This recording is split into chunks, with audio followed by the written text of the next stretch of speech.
Hello दोस्तों, नमस्कार। क्या हाल है? जिनका आज जन्मदिन है, मैरिज एनिवर्सरी है, उनको सामना न्यूज 24 टीम की ओर से हार्दिक बधाई। आपको आने वाले साल में सफलताएं प्राप्त हो और देखते रहें सामना न्यूज 24। अगर मन करे तो चैनल को सब्सक्राइब कर नोटिफिकेशन पाने के लिए बेल आइकॉन को प्रेस कर दें।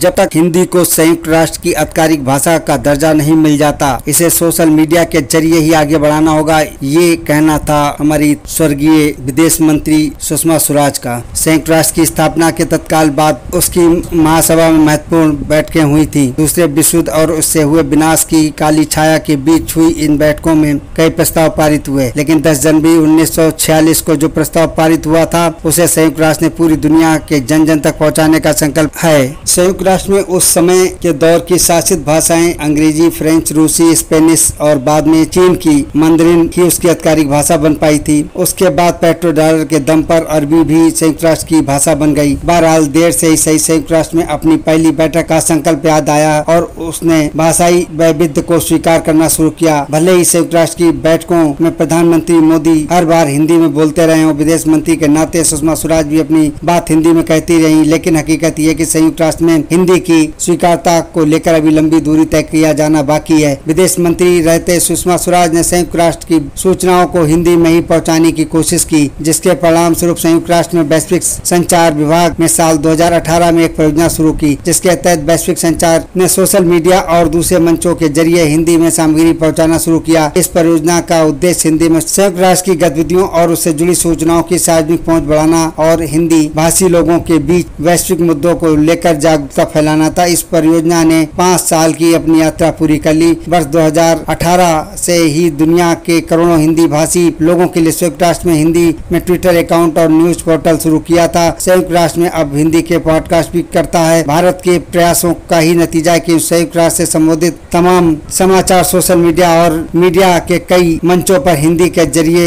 हिंदी में जारी हो रहे हैं। संयुक्त राष्ट्र के हिंदी ट्विटर अकाउंट में जहां 50,000 फॉलोअर्स है, वहीं उसके इंस्टाग्राम पेज पर 29,000 और फेसबुक पेज पर 15,000 फॉलोअर। साल 2022-23 के मुताबिक संयुक्त राष्ट्र का हिंदी इंटरनेट मीडिया अकाउंट सालाना करीब 1,000 पोस्ट कर रहा है। संयुक्त राष्ट्र की हिंदी समाचार वेबसाइट की लोकप्रियता का अंदाजा इसी बात से लगाया जा सकता है कि इंटरनेट सर्च इंजनों में शीर्ष 10 स्थान में शामिल है। संयुक्त राष्ट्र में भले ही जन जन तक अपनी पहुंच बनाने का लक्ष्य रखा हो, लेकिन किसी भाषा को अपनाने की राह में सबसे बड़ी बाधा उसका अपना ही चार्टर है। भाषा के अंतिम रूप से स्वीकार करने के लिए संयुक्त राष्ट्र महासभा में 2/3 बहुमत की जरूरत होती है। साथ ही आधे से ज्यादा देशों को उस भाषा को अपनाने पर होने वाले खर्च का वहन करना होता है। भारत की आज जो वैश्विक स्थिति है उसमें उसे हिंदी के लिए एक संयुक्त राष्ट्र महासभा का बहुमत जुटाना मुश्किल नहीं है, लेकिन हिंदी की राह में सबसे बड़ी चुनौती संयुक्त राष्ट्र में कामकाज की नियमावली की धारा 51 है, जिसके तहत सदस्य देशों की बहुसंख्या को उसके खर्च उठाने के लिए सहमति देनी होगी। भारत के सामने चुनौती इसी धारा में संशोधन कराने की है। बहरहाल जब तक नियमों की वजह से हिंदी को संयुक्त राष्ट्र की आधिकारिक भाषा का दर्जा हासिल नहीं हो जाता, तब तक उसे संयुक्त राष्ट्र की सोशल मीडिया मंचों के जरिए आगे बढ़ाना चाहिए। भारत सरकार की सोच भी कुछ ऐसी है, यही है। संयुक्त राष्ट्र की वैश्विक संचार विभाग को $10 लाख का चेक सौंपा जाना भी इसी प्रक्रिया का अलग कदम है, जो मोदी सरकार के कार्यों को उजागर करता है। केंद्र सरकार ने केंद्रीय औषधि गुणवत्ता नियंत्रण संगठन CDSCO के संयुक्त औषधि नियंत्रक S ईश्वर रेड्डी के खिलाफ इस रिश्वतखोरी के एक मामले में मुकदमा चलाने की अनुमति दे दी है। रेड्डी पर बायोकॉन बायोलॉजीज के इंसुलिन इंजेक्शन को मंजूरी देने के लिए रिश्वत देने का आरोप है। केंद्रीय स्वास्थ्य एवं परिवार कल्याण मंत्रालय के सतर्कता निदेशक की ओर से जारी अनुमति पत्र को CBI ने दिल्ली की एक स्थानीय अदालत में पेश किया। CBI को सह आरोपी व CDSCO के सहायक औषधि नियंत्रक अनिमेश कुमार के खिलाफ मामला चलाने की अनुमति भी मिल गई है। CBI ने रेड्डी व कुमार के अलावा बायोकॉन बायोलॉजीज के associate vice president L Praveen Kumar Reddy को 4 लाख रुपए की रिश्वत पहुंचाने के आरोप में synergy network India private limited के निर्देशक दिनेश दुआ और बायोकॉन के एक दलाल गुलजीत सेठी को भी गिरफ्तार किया है। इस गिरफ्तारी के अलावा सरकार को और जो CBI कार्रवाई कर रही उसको ये भी ध्यान में जरूर रखना चाहिए कि ये जीवन से जुड़े प्रश्न की औषधियाँ हैं और अगर इसमें किसी प्रकार की गुणवत्ता रहित चीज़ों को अगर कोई मान्यता दी जाती है तो ये तो वाकई में देशद्रोह से भी ज़्यादा घातक अपराध है और इसमें सजा भी आजीवन कारावास और मृत्युदंड से कम नहीं होना चाहिए।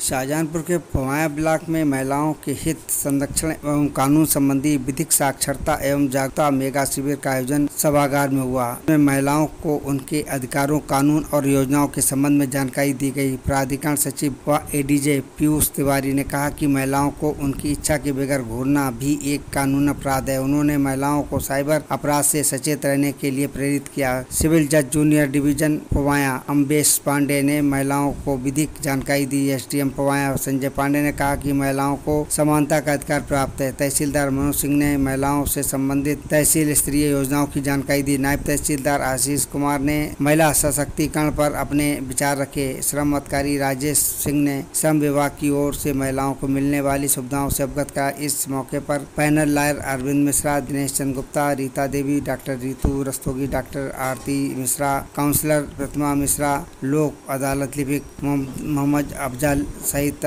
सैकड़ों लोग मौजूद रहे। जनपद शाहजहांपुर में मणिपुर में हिंसा के विरोध में सपा व महिला सभा ने टाउन हॉल में कैंडल मार्च निकालकर शहीदों की प्रतिमाओं के सामने मोमबत्तियां जलाईं। जिलाध्यक्ष व पूर्व चेयरमैन तनवीर खान ने कहा कि केंद्र की भाजपा व मणिपुर की सरकार पूरी तरह से हिंसा पर काबू पाने में असफल साबित हुई है। महिला सभा की जिलाध्यक्ष स्नेहा गुप्ता ने कहा कि मणिपुर की घटना से देश को शर्मसार कर दिया है। ये भाजपा सरकारों के लिए महिलाओं के प्रति बेइज्जत करने का जीता जागता उदाहरण है। गायत्री वर्मा, रणजय सिंह यादव, भूपेंद्र सिंह, राजेश कश्यप, चौधरी राजकुमार भोजपाल, सैयद रिजवान अहमद आदि मौजूद रहे। Uttar Pradesh junior high school शिक्षक संघ की बैठक में जिलाध्यक्ष मगरे लाल ने पुरानी पेंशन की बहाली पर जोर दिया। उन्होंने कहा कि पुरानी पेंशन बहाली के लिए रथ यात्रा के स्वागत के लिए सभी विकास खंडों के शिक्षक तैयार रहें। मंडल अध्यक्ष दिनेश कुमार गंगवार ने कहा कि 10 अगस्त को पुरानी पेंशन बहाली के लिए सभी संगठनों के साथ जूनियर हाई स्कूल शिक्षक संघ के शिक्षक बसों द्वारा संसद का घेराव के लिए दिल्ली पहुंचेंगे। महामंत्री विश्राम सिंह, सुभाष चंद्र मिश्रा, जागेश कुमार पाली, राम सेवक शर्मा, नवनीत रंजन, गौरव पांडे आदि ने विचार रखे। बरेली के थाना बारादी क्षेत्र के जोगी नवादा में रविवार दोपहर इबादत स्थल के पास कावड़ियों के जत्थे पर दूसरे समुदाय के लोगों ने पथराव कर दिया। इस घटना में महिलाओं समेत कई कावड़िए घायल हो गए। पूर्व पार्षद उस्मान अलवी के शव पर घटना बताए जाने पर पुलिस ने उसे हिरासत में ले लिया। घटना के बाद कावड़ियों ने इबादत स्थल से थोड़ा आगे बढ़कर प्रदर्शन किया। पहले उस्मान को मौके पर बुलाने की मांग पर अड़े कावड़िए अचानक से वापस घटनास्थल पर जाने की जिद करने लगे। पुलिस ने इससे इनकार कर दिया तो शाम 7 बजे पीलीभीत बाईपास पर जाम लगाकर धरना शुरू कर दिया। सवा घंटे बाद अफसरों ने समझा बुझाकर जाम खत्म कराया और कावड़ियों को बदायूं के कचला स्थित राम गंगा घाट रवाना किया। दोपहर रविवार 2:15 बजे कावड़ियों का जत्था परंपरागत रूप से गोपाल नगर से जोगी नवादा के भलखंडी नाथ मंदिर होते हुए रवाना हुआ। 100 से ज्यादा वाहनों से जाते करीब 4000 कावड़ियों का जत्था जोगी नवादा पहुंचा तो उनकी ओर से उड़ाया जा रहा गुलाल इबादत स्थल की ओर चला गया। इससे दूसरे समुदाय के लोग भड़क गए और आसपास के घरों की छतों से कावड़ियों के ऊपर पथराव शुरू कर दिया। जत्थे में शामिल संदीप शर्मा समेत ट्रालियों में मौजूद महिलाओं व बच्चों को पत्थर लगे। इससे माहौल बिगड़ गया। पहले साथ चल रहे बारादी थाना प्रभारी अभिषेक सिंह ने लोगों को समझाने की कोशिश की मगर कामयाबी नहीं मिली। कावड़ियों ने थोड़ा आगे बढ़कर गली में वाहनों को अड़ा तिरछा खड़ा कर जाम लगाया और प्रदर्शन शुरू कर दिया। हालात को देखते हुए कई थानों की फोर्स के साथ आरएफ बुलाई गई। कावड़ियों को आरोप था कि मौके पर मौजूद पूर्व पार्षद उस्मान के इशारे पर पथराव किया गया। कावड़ियों ने उसकी गिरफ्तारी की मांग रखी। कुछ देर बाद एसपी सिटी राहुल भाटी ने इन लोगों को बताया कि उस्मान को गिरफ्तार कर लिया तो कावड़िए उसे मौके पर लाने की जिद पर करने लगे। मुश्किल से कावड़िए बलखंडी नाथ मंदिर तक पहुंचे। वहां घटनास्थल दोबारा कावड़ यात्रा निकालने की मांग रख दी। अधिकारी इस पर सहमत नहीं हुए तो कावड़ियों में आक्रोश बढ़ गया। मंदिर के पास मैदान में कुछ देर रुकने के बाद शाम 7 बजे कावड़िया पीलीभीत बाईपास पहुंच गए और सुरेश शर्मा नगर चौराहे को पास रास्ता जाम कर दिया। इससे वाहनों की लंबी कतार लग गई। अफसरों के समझाने पर 8:15 बजे जाम खोल दिया गया और कावड़िए गंगा जल लाने के लिए राम गंगा मार्ग कचला घाट के लिए रवाना हो गए।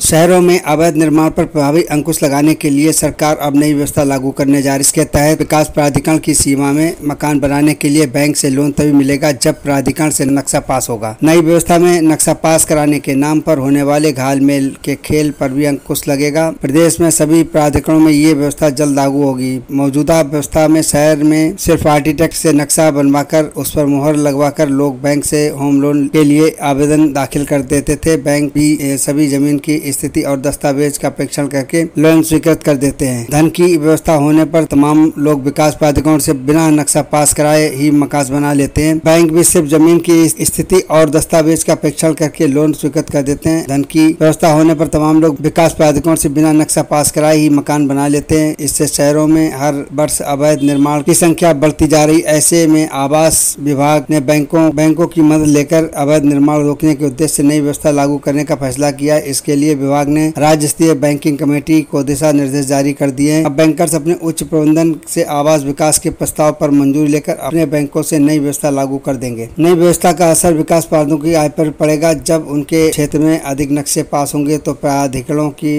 विकास शुल्क समेत कई अन्य तरह के शुल्क भी लोगों को जमा करने होंगे। इससे प्राधिकरणों की आय बढ़ेगी। आय बढ़ने से शहरों का विकास कार्य भी तेजी से होगा। विकास विभाग शहरी क्षेत्र में बन रही बहुमंजिली इमारतों में सुरक्षा के इंतजाम के लिहाज से स्ट्रक्चरल सेफ्टी ऑडिट को अनिवार्य करने पर भी विचार कर रही है। इसके लिए लखनऊ विकास प्राधिकरण द्वारा तैयार कराए गए मानक संचालन प्रक्रिया को पूरे प्रदेश में लागू किया जाएगा। ऑडिट के तहत सभी इमारतों में अग्नि, भूकंप समेत अन्य आपात स्थितियों में सुरक्षा मानकों का आंकलन किया जाएगा। कमी होने पर उसमें सुधार कराया जाएगा। साथ ही न करने वालों के खिलाफ सख्त कार्रवाई होगी।